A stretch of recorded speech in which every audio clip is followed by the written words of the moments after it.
Chromosomes, little strands of nucleic acids and proteins, are the fundamental genetic instructions that tell us who we are at birth. Most people are born with 46 chromosomes, but each year in the United States, about 6,000 people are born with an extra chromosome, making them a person with Down syndrome. If you've ever encountered someone with Down syndrome, you know that they are some of the kindest, most joyful people you will ever meet. They truly have something extra. My name is Lisa Nichols, and for 30 years I have been both the CEO of Technology Partners and the mother to Allie. Allie has something extra in every sense of the word. I have been blessed to be by her side as she impacts everyone she meets. Through these two important roles as CEO and mother to Allie, I have witnessed countless life lessons that have fundamentally changed the way I look at the world. While you may not have an extra chromosome, every leader has something extra that defines who you are. Join me as I explore the something extra in leaders from all walks of life and discover how that difference in each of them has made a difference in their companies, their families, their communities, and in themselves. If you like this episode today, please go to Apple Podcasts or wherever you listen and leave us a 5-star rating. I'm thrilled to have Tom Muccio on the show today. Tom is a retired executive from P&G and is the founder and CEO of Muccio Consulting. Well, Tom Muccio, welcome to the Something Extra podcast. I am so delighted to be doing this with you today. You and I really had the honor and the pleasure. I think it was about 2013. We went through a 3-year program called the Spiritual Leadership Institute through CEO Forum, and we were in the same cohort for 3 years. So that was so wonderful, and I know that you would say the same thing about it. Yes, it was terrific. It was terrific. Mm-hmm. And my honor to be with you on this on your podcast. This is a whole new world for me. Well, you've got so much to share, and I cannot wait to dig into it. Jim Bechtold said to us recently, "Hey, you guys should know each other." And I said, "I know Tom. We were in the same SLI group together." And he said, "Well, then you guys should do a Something Extra podcast together." So I am really, really excited that he had suggested that we do that. But Tom, you're an amazing human being, and you have so much experience and wisdom that I really know that our listeners are going to benefit from. So we have a lot to talk about. I have pages and pages of notes, but I know that you live in Fayetteville, Arkansas now. Right. But did you grow up in Ohio? I'm kind of curious. Well, I was born in Western Pennsylvania, a little town called DuBois, Pennsylvania, up in the northwest corner, and then moved to Toledo, Ohio when I was in the 7th grade and finished high school there. Then went to Ohio University in Athens, Ohio, and then started to work with P&G in Cincinnati. And from there, around the world and ending up the last, in 90, we moved down to Northwest Arkansas. I started working with the Walmart project in 87, but we moved down here in 90, and both of our kids married someone from the area, and we got grandkids and great grandkids. And so this is now home. This is home. Yeah. Well, it's a great place to have as a home. I know Arkansas is beautiful and just good people, right? Well, tell me this now, growing up, what would you like to do as a little boy? What kept you busy during the day? What would you do? Did you start any businesses or anything like that when you were little? Yeah, I was working all the time.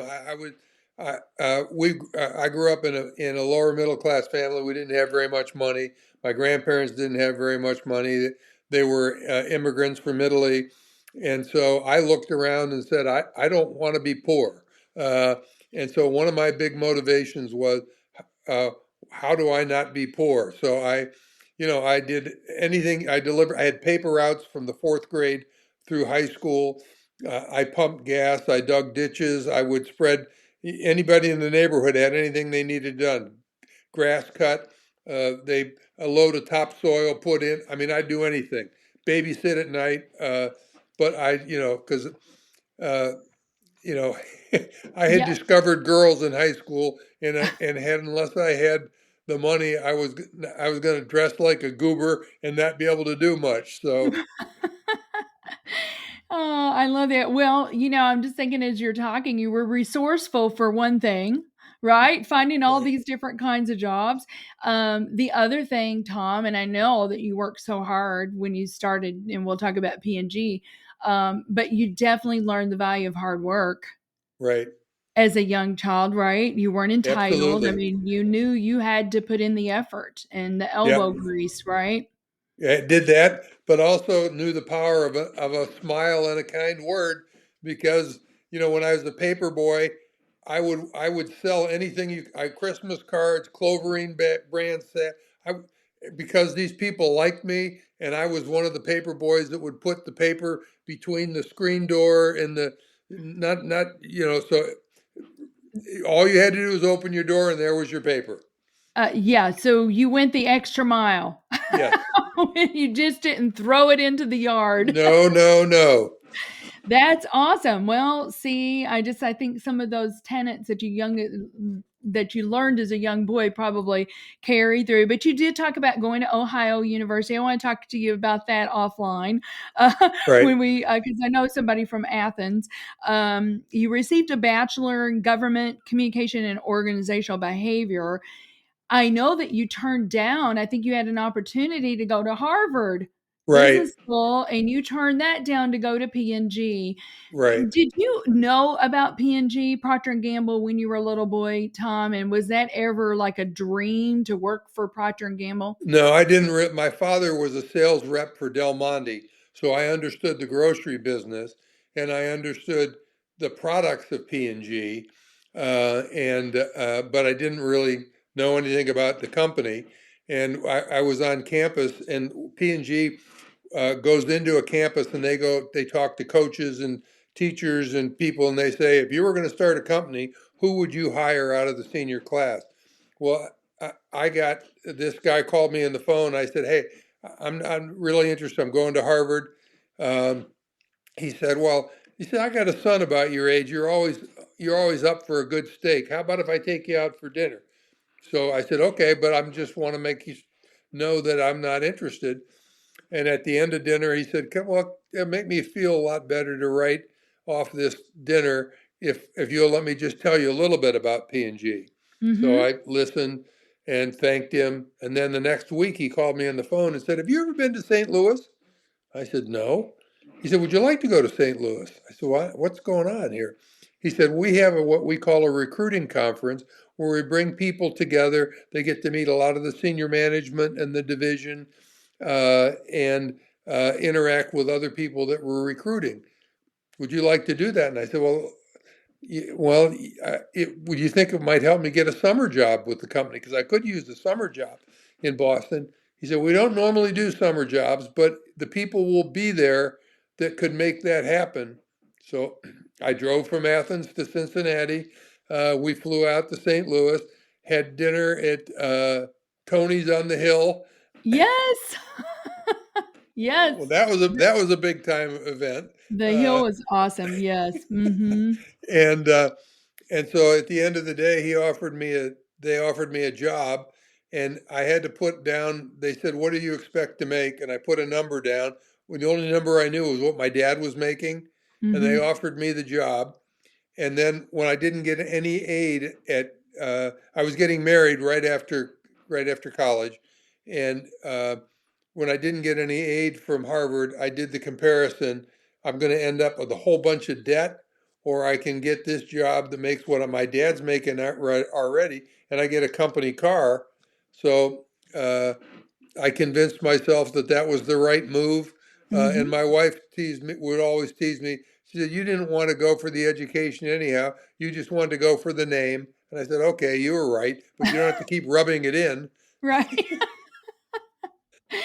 Well, you got a different kind of education Yeah, that's with for sure. P&G for sure, and I kind of laughed because that's not all the way always the way it is in today's world, Tom, but you graduated in May of 1970 and you started in June. Greg and I did Right. the same thing. I mean, we graduated in May from Murray State University in Kentucky and were recruited to McDonnell Douglas. And like the week after graduation, here we are packing up, Yeah. moving to St. Louis.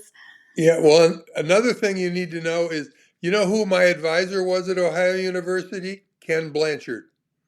It was his first Oh, professorship, and we hooked up I was a freshman, and I fell in love with his philosophy and his teaching, and so I took everything that he would ever, and we just became friends. And then eventually, we both found out that we had accepted the Lord, uh, and then I ended up being on his board of directors for about 8 or 9 years, and we still are very good friends. I'm on his Lead Like Jesus board, mm-hmm. and was on that as a founding member as well. So that's Tom, because you I hit the listened to your jackpot. interview with Ken, and Uh, he's just so fantastic. that I still, when I think back to that interview, I seriously just still smile about that. He was so inspirational. I think at the time that I did the interview, he was my 200th episode Wow, of the yeah. Something Extra, and we've got 300 and something now. But when I did that interview with him, I think he was maybe 83, possibly 84. He was in the middle of writing a book, and he was talking He's about always in the margin. middle of writing a book. I know, but he said, Lisa, he said, I've seen so many people, and at the age of 40, they kind of just give up, and the best years are behind me. He said, I've always thought, no, the best years are ahead of me. I've always thought that. He said, I want to live my life with gusto till the end. I have never forgot that, Tom. It just really, he was inspirational. Oh yeah, he is just so much fun to be around, and he can turn a phrase at any point in time that you want to take out a notepad and write it down. In fact, I Yes, got in the book, I've got a lot of quotes from him over the years, because he was wonderful. very instrumental in shaping my leadership philosophy and approach to a lot of things in life.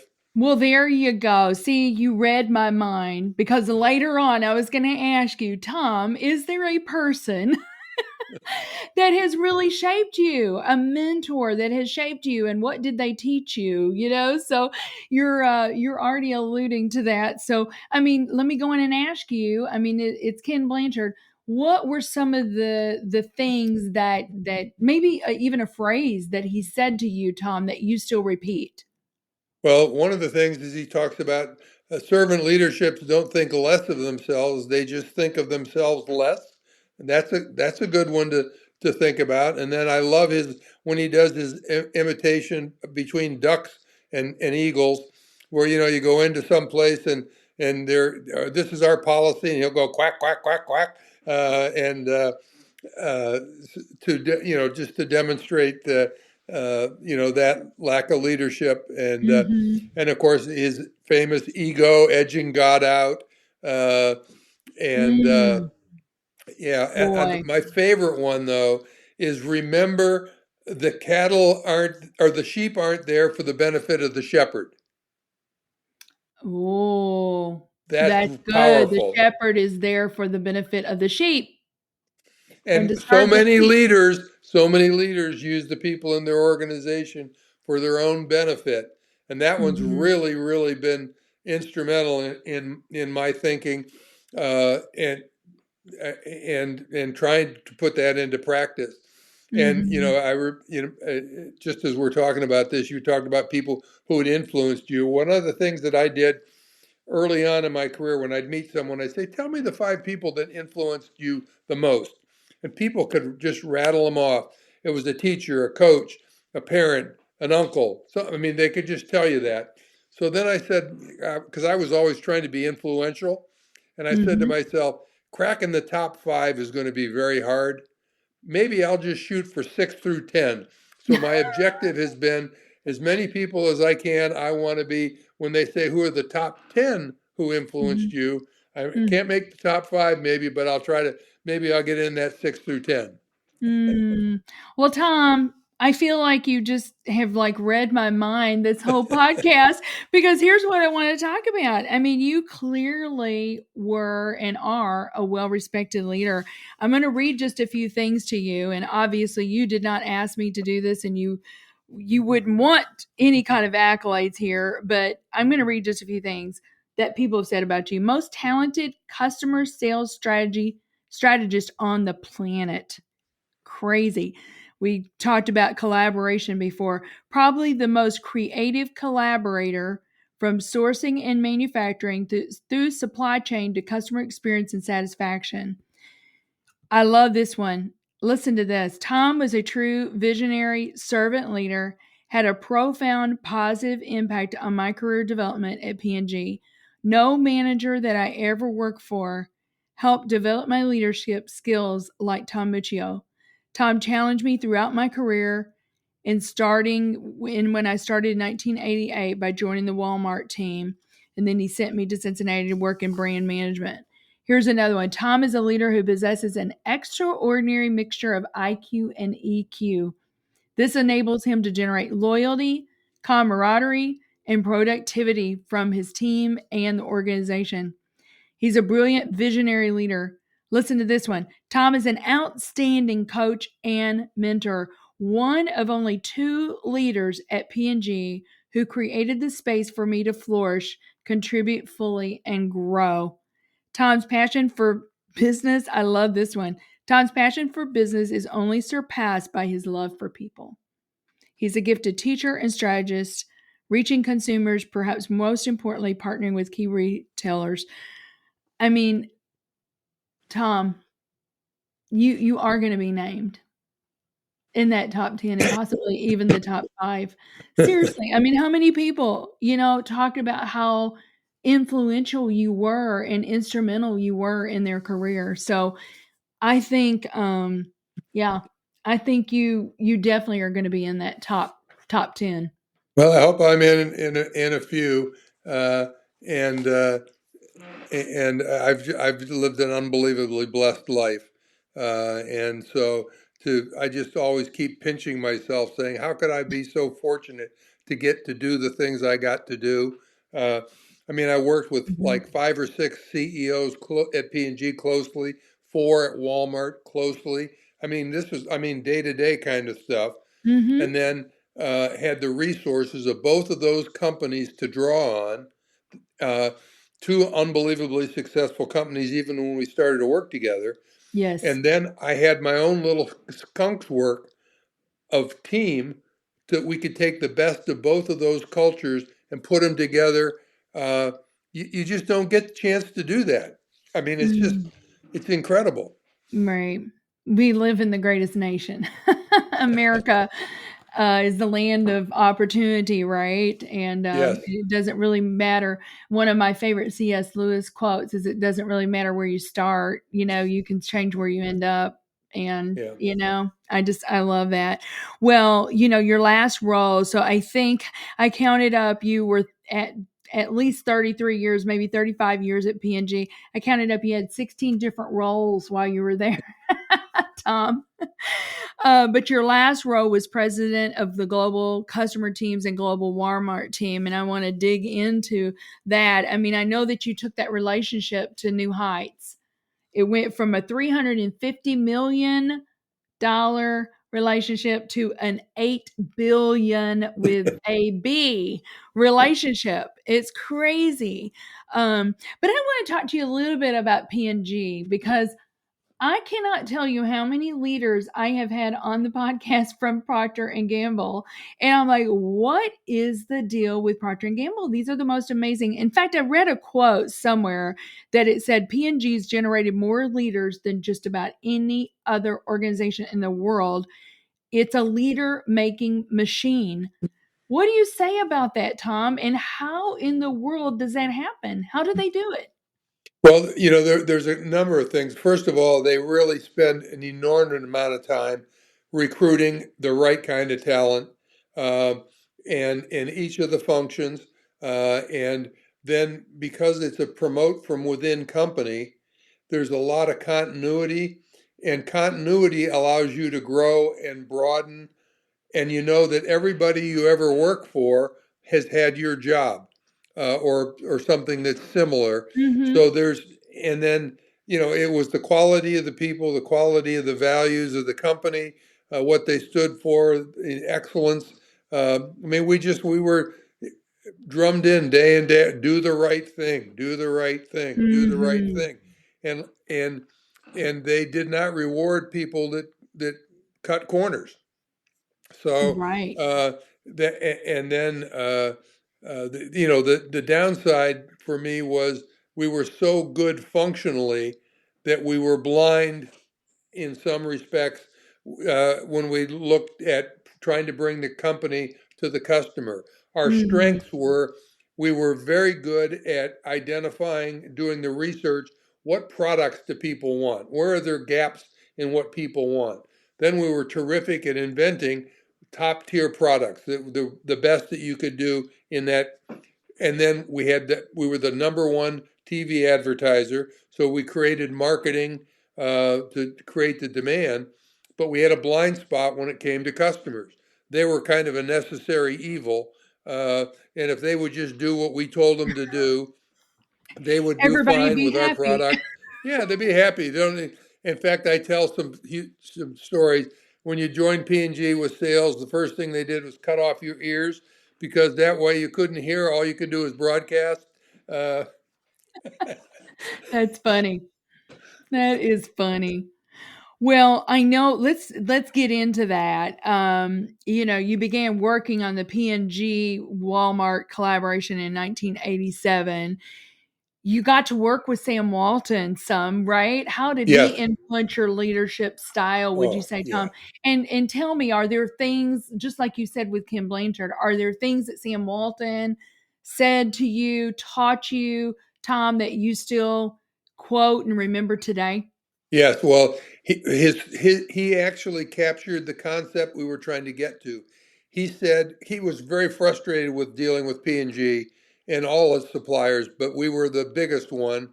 And he said, if you just could think of my stores as an extension of your company, we would do business totally differently.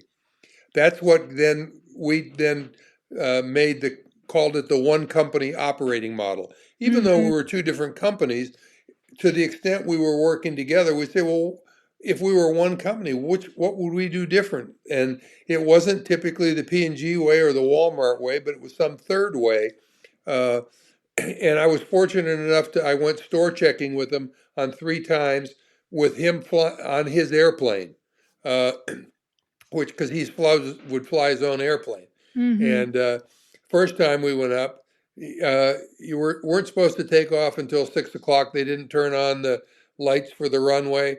We took off at 5:30, and we barely got off the ground. He put it on automatic pilot, turned the chair, and said, "Okay, Tom, what do you want to talk about?" And meanwhile, my heart was just going like this because I had not ridden on private planes, and nobody was steering. Uh, Oh but I my did. goodness. I said to him, Sam, I've noticed. I want to ask you a question. Why do you spend so much time in stores? And when you're in the stores, why do you spend so much time talking with all of the associates, from the brand new people to the managers? He said, "Well, Tom, I spend time in the stores because that's where the customers are. And I spend time with the associates because they're the ones that take care of the customers. And the better I can take care of them, the better they will take care of their customers." So that was a big influencer, That's just thinking huge. about the people that you're working with. And Yeah. so yeah, those were two that uh, we had a lot of fun with. And of course, I sometimes had phrases that came out of my mouth that, when they were right out here, I wanted to grab them and pull them back in. Uh, Yeah. but the filter didn't always work well. And at one point in time, because he was teasing me about P&G, okay, and he said, "Oh, we're just C students that overachieve."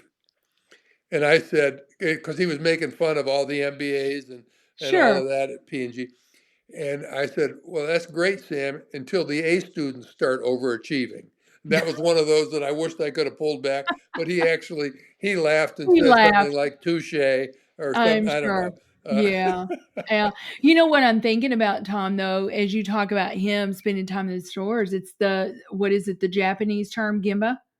I Yes, think, you spend time where the people are, yes, right? And understanding what the processes are and what's broken and what's, there are obstacles, So, um, yeah, this one company model that you talked about, can you explain? Because I know I've listened to interviews and you talk about the bow tie and then you right, came in and inverted the bow tie. Can right. you explain the model a little bit more? And then, what were some of those key strategies that you employed to make it happen? Okay, well, typically what happened in a customer supplier relationship, you had a salesperson and you had a buyer, and they were the ones that did all the communication back and forth.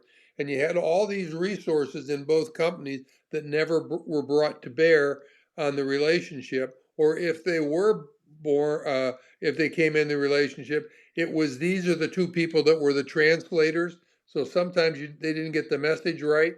Mhm. So what we did is we said, let's take advantage of the strength of both companies. Let's turn the bow tie backwards so the big ends and so you had finance talk to finance, supply chain to supply chain, right on down the line. So you had functional excellence going on, and then because of that, we called it a mirror team. So it Mhm. was the same resources that P&G and Walmart. So they were mirror images of each other, and we considered ourselves to be the managing directors of the relationship in the early days. And so not only were we building functional capabilities, but then we were putting it together, and uh, we said we had to have objectives and values and things that can play in both companies. So this wasn't about, it had to be win-win or at least win neutral. Uh, Mhm. and and the other thing we really understood is that we didn't understand each other very well. And Yeah. language is the huge. Words really do mean something.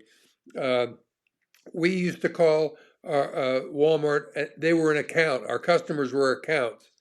I remember saying, wait a minute, I have an account at the bank, but I'm a customer of the bank. And when you start using customer versus account, it says a whole different mental picture. Yes. They called us vendors. Well, when I think of a vendor, I think of some kind of a machine that you put in money and something comes out. And it actually made me laugh and remember the old Coke machine we had in the basement of my fraternity house, where you put your money in, and if you gave it a forearm shiver, you'd get your Coke, and sometimes you get your money back. And that's what that. So, So we both had. if you're treating your supplier like, Yeah, yeah. that's not a And good thing. Oh but goodness. but in Walmart was terrific in the words that they chose. For instance, they weren't employees; they were associates, and Mhm. they didn't call their office the headquarters. It wasn't the headquarters in bed. It was called the home office. So words are very powerful at communicating to individuals or whatever. So we spent a lot of time trying to understand, well, why do you do this the way you do it? What are you trying to Mhm. do? And they would do the same with us.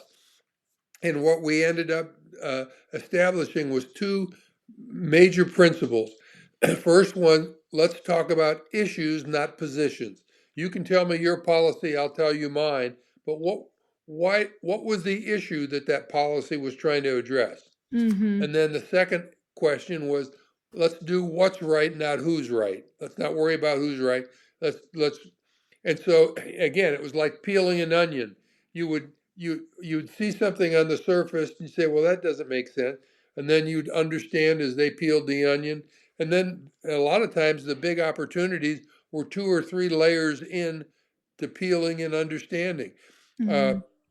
when we started our team, anybody who was on our original team had to work a week in a Walmart store in every function, from unloading trucks to the cash register and whatever, because we didn't really understand retailing. We understood what we wanted from them, but we didn't understand how what they did would work. We took them to Cincinnati and through our various functions because everything to them at that time was cost. Uh, and if they could have sold Tide in a brown paper bag and saved a dime for everybody, that's what they would have done. But Mm-hmm. understanding the difference between quality products and it was amazing It what made a we difference. learned.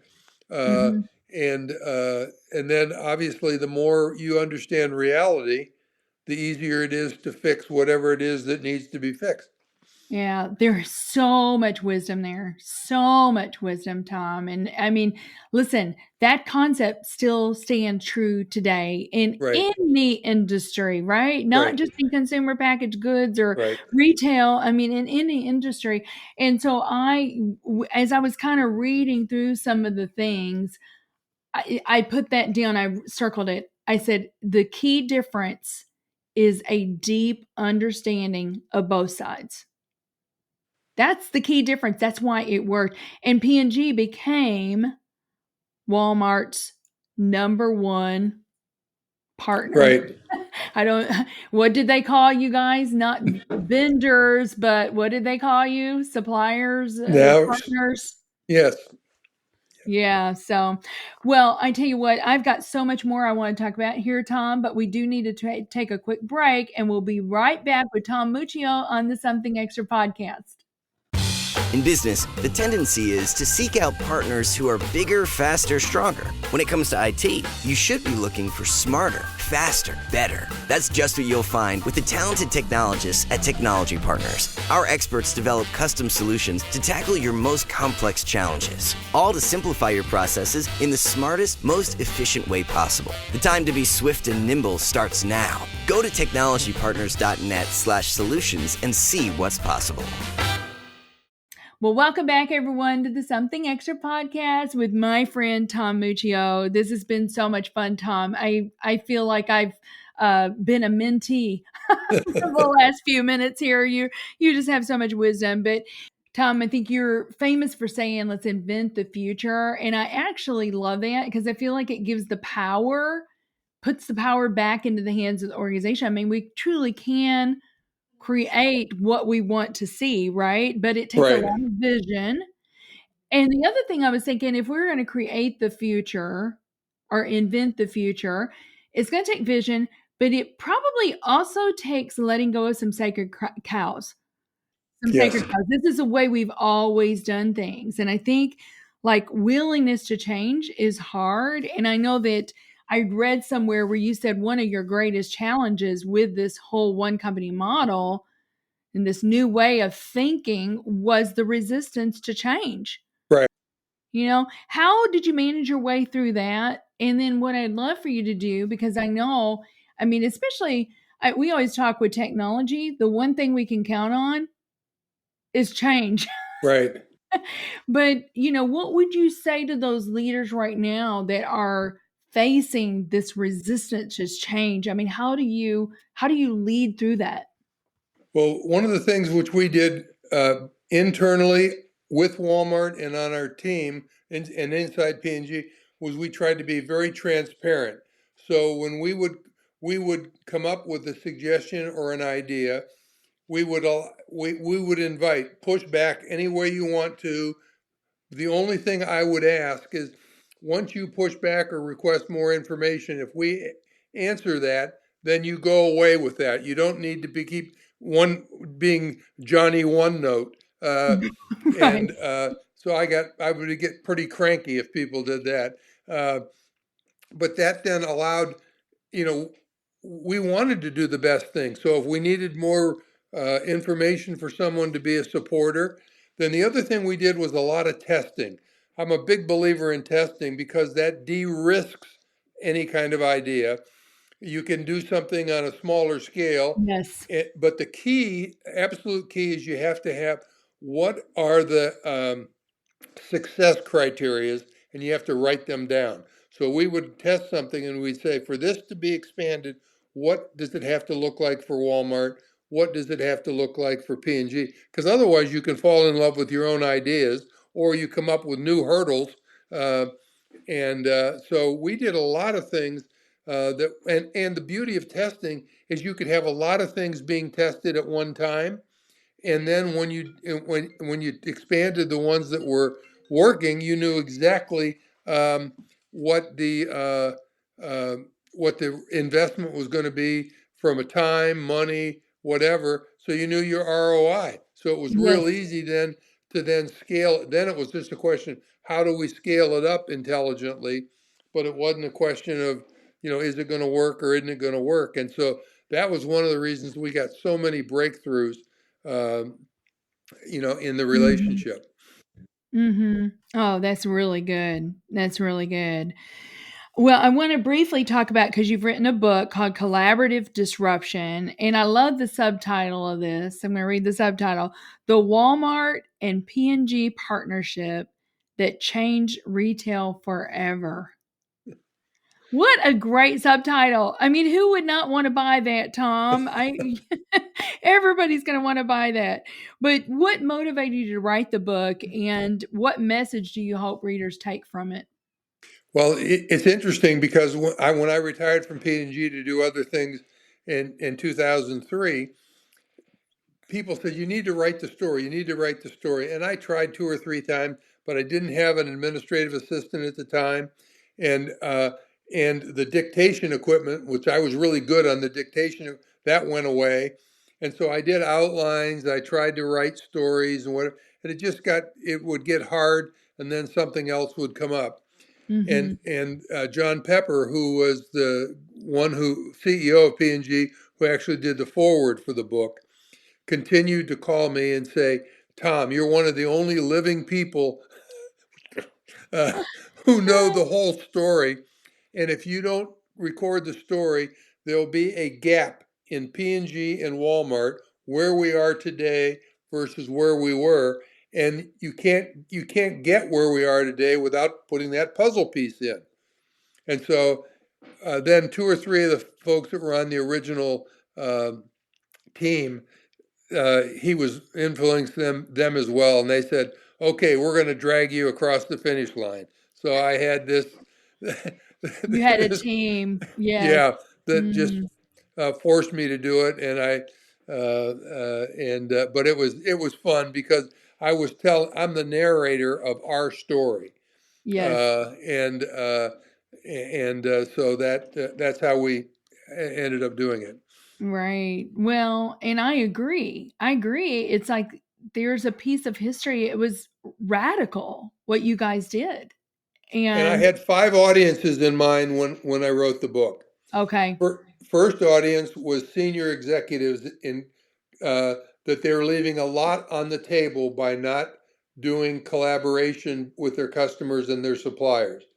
Second, I wanted to be able to be an inspiration and help with practical stuff for people that were in team leader roles already inside a company or between companies.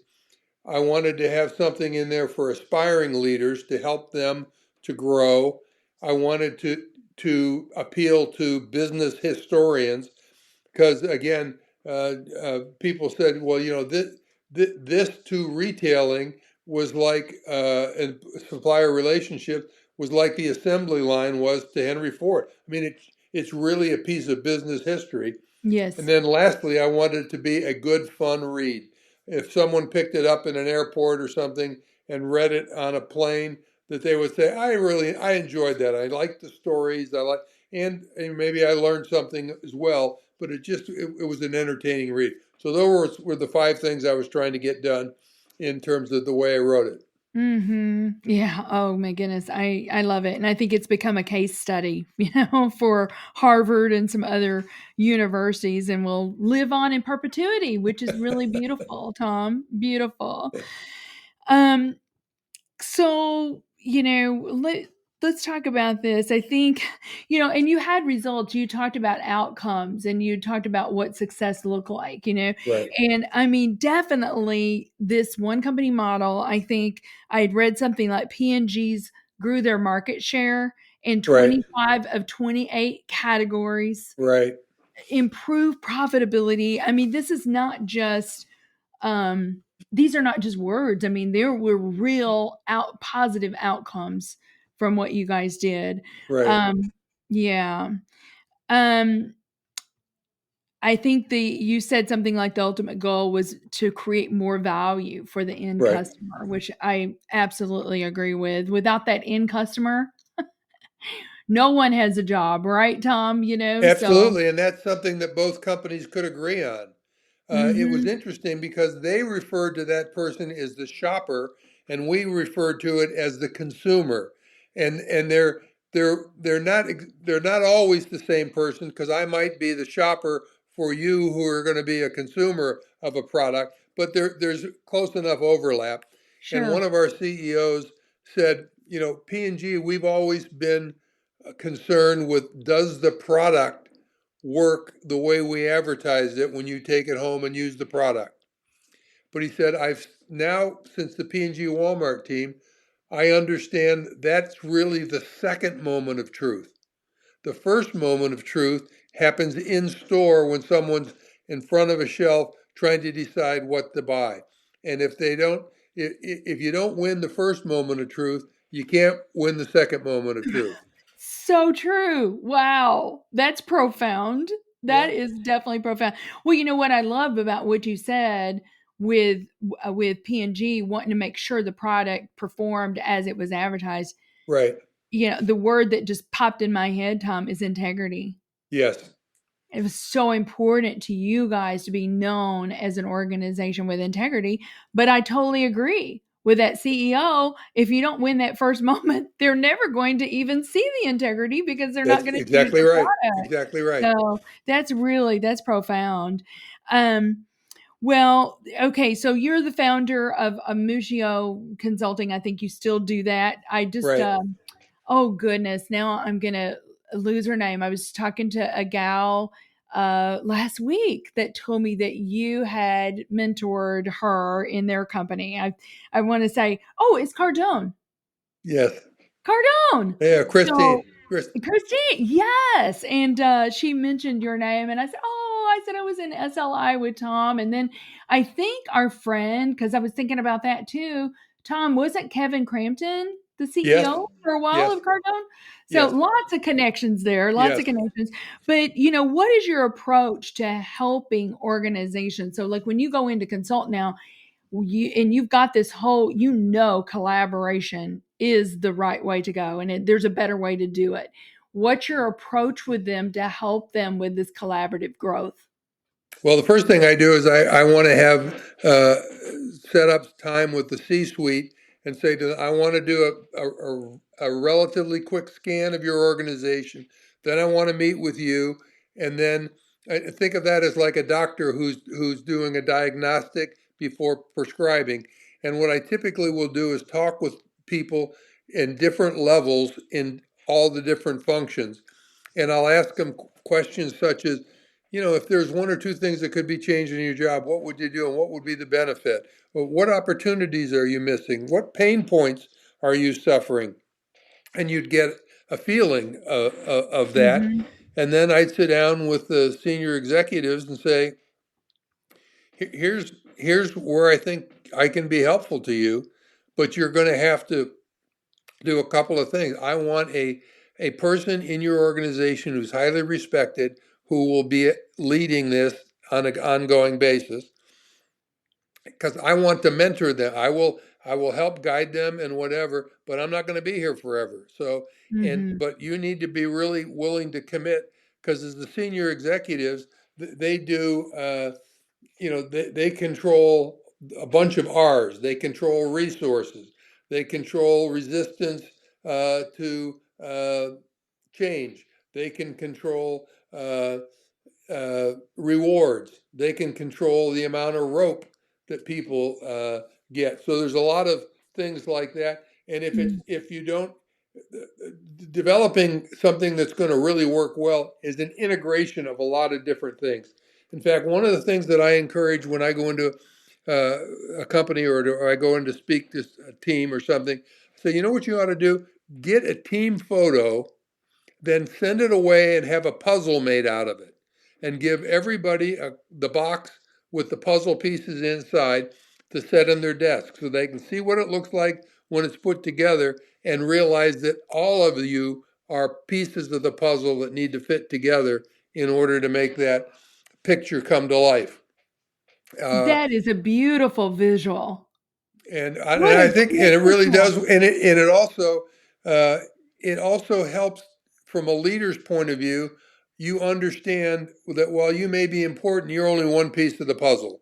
And there's so much that you see in leaders today, which is entitlement, uh, you know, uh, expectations, and that, yeah, okay, the leader may get paid more because there's more economic value to what they bring to the party, but that doesn't entitle you to a whole bunch of other things that you're better than this, and Mhm. so on and so forth. So I do think it's a very important visual, and we think about it even as our bodies. Okay, there's a lot of parts of me inside that I don't get to see, but the outside parts, I can comb my hair, I can do this. These are the things you see, but I'm sure glad all those inside parts are working well. Uh, and Yes. the executives or the leaders tend to get more of the visual rewards, Yes. but it's the internal organization that really drives those results. And one of the things that I really worked really hard at as part of my philosophy on servant leadership was to identify those people who don't get much recognition and ensure that they did get recognition, and we all got to see how what they did uh, drove the results. In the early days, when we were working exchanging data with Walmart, as an example, we had a woman that would go up to Walmart every day at 3:30 in the morning, and from 4 to 6, she could get on their computer because the rest of the time their computers were running their We're business. These running, were the right? old days of floppy disks and all that. But Right. she would go up and get that data and then bring it back, and our analysts and our marketing people and stuff would do great things, and they get all the credit. But if she wasn't up there every day at 3:30, 4 o'clock doing that, uh, and so tying back what people do, I'm a big believer in people should be able to see their fingerprints on whatever it is that we do. They ought to say, when I do this with excellence, here's what then happens. And they ought to get credit for that. And it doesn't have to be, I mean, just sometimes it's a thank you or a thank you Mhm. note or calling them out at a meeting. Right. Those are all, to me, are really, really important if you really want to, because I'm, again, a big believer in capturing the heart as well as the And mind and the hands. the mind in the hands. I love that. I love that. Oh my goodness. Well, I'm going to ask you one more question, and then I Okay? really want to spend the last of our time on something extra. But Tom, we've already mentioned this. I think anybody that knows you would know this about you, but you are a Christ follower. How Yes. has your faith influenced your leadership, the work of your hands, who you are? How's your faith influenced you? Well, people have asked me, they say, what's the secret to your success? And I say, well, I'm wired courageous, so I have no problem going into the lion's den. I'm also very resilient. Knock me down, I'll get back up again. But what I've had to learn was humility. I had to learn that I'm not the center of the universe, and obviously our faith allows us to really have an appreciation for that. And then to me, the way to express that from as a leadership point of view was from servant leadership. And one of the best examples that I had was from Dan Cathy, who was the CEO of Chick-fil-A at the time. And we were at a meeting at Ken Blanchard's corporation, and he had a shoe brush, and he had people come up and he got on his knees and shined their shoes. So I said, that is powerful. So I had shoe brushes made that said Walmart Global Customer Team. And when we had one of our team meetings, I called my leadership team up in the front. I got on my knees, shined their shoes, gave each one of them a brush. They went back and did it with their teams.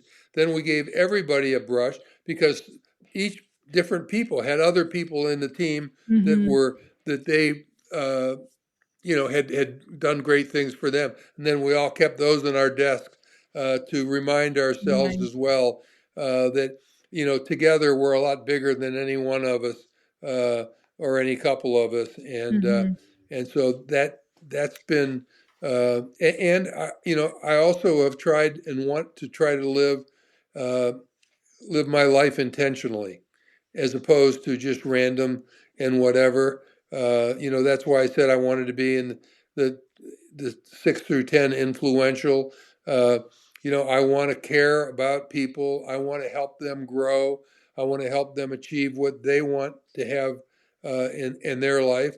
But I was a tough leader as well. I held people accountable. There was no, this was not, we didn't lead the team as the country club. I can tell you that. But it was little things too. Even I used to hate it when I'd go in to get a cup of coffee in the break room and there would be no coffee on it, but it would still be on the thing with it. Uh, and so one time at a team meeting, I put a coffee machine on a cart and brought it into the room. And I said, I'm now going to give everybody a lesson on how do you make coffee.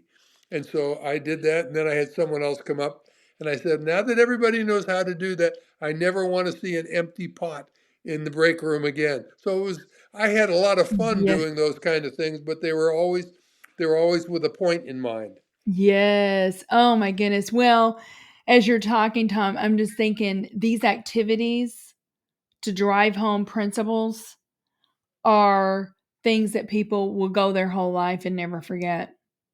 It makes an impression. It does. I'm going to remember the shoes, shine in the shoes. I'm going to remember don't leave the coffee pot empty. So, well, let me ask you this, Tom. What do you believe is something extra that every leader needs? Well, for me, it's my faith in Jesus, my Lord and Savior. Uh, and it's also, I would, not to be cliche about that, but it's playing for the long game.